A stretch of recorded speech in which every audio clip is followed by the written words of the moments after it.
ഒന്നുമില്ലാത്ത കുറേ കാര്യങ്ങൾ ഇനിയും ഇതിൻ്റെ അകത്ത് ഒളിപ്പിച്ച് വെച്ചിട്ടുണ്ട്.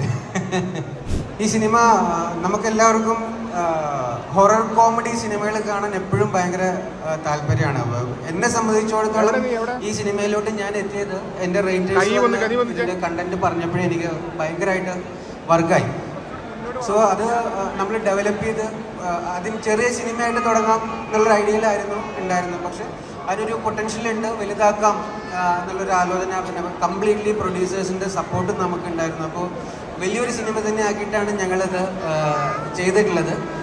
ഒരു പ്രേക്ഷകനെയും നിരാശപ്പെടുത്തില്ല എന്നാണ് എൻ്റെ വിശ്വാസം. കാരണം ഞാൻ പറഞ്ഞു വരുന്നത് എന്താണെന്ന് വെച്ച് കഴിഞ്ഞാൽ ഞാൻ വളരെ വളരെ സാധാരണ ഒരു പ്രേക്ഷകനാണ്. അപ്പോൾ എന്നെ സംബന്ധിച്ചിടത്തോളം ഒരു സിനിമ നമ്മൾ തിയേറ്ററിൽ, ഇപ്പോൾ ഞാൻ ടെക്നീഷ്യൻ എന്നുള്ളത് മാറ്റി നിർത്തി കഴിഞ്ഞാൽ നമ്മൾ തിയേറ്ററിൽ പോയിട്ട് സിനിമ കാണുമ്പോൾ ഉറപ്പായിട്ടും നമുക്കത് വർക്കാവണം, അല്ലെങ്കിൽ നമുക്ക് എൻ്റർടൈൻ ചെയ്യപ്പെടണം.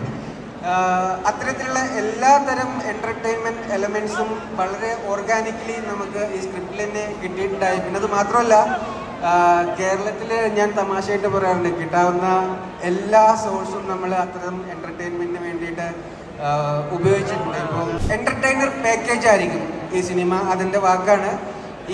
എൻ്റെ ഈ വാക്കിൽ വിശ്വസിച്ചിട്ടാണ് എൻ്റെ പ്രൊഡ്യൂസറും മാത്യു, എൻ്റെ ആർട്ടിസ്റ്റ് എല്ലാവരും എന്നെ വിശ്വസിച്ച് മാത്രം വന്ന ആളുകളാണ്. അപ്പോൾ ഇത്രയും ആളുകളുടെ ഇടയിൽ ആ വാക്ക് തെറ്റിക്കില്ല എന്ന് ഞാൻ ഒന്നുകൂടെ പറയാണ്. Thank you so much.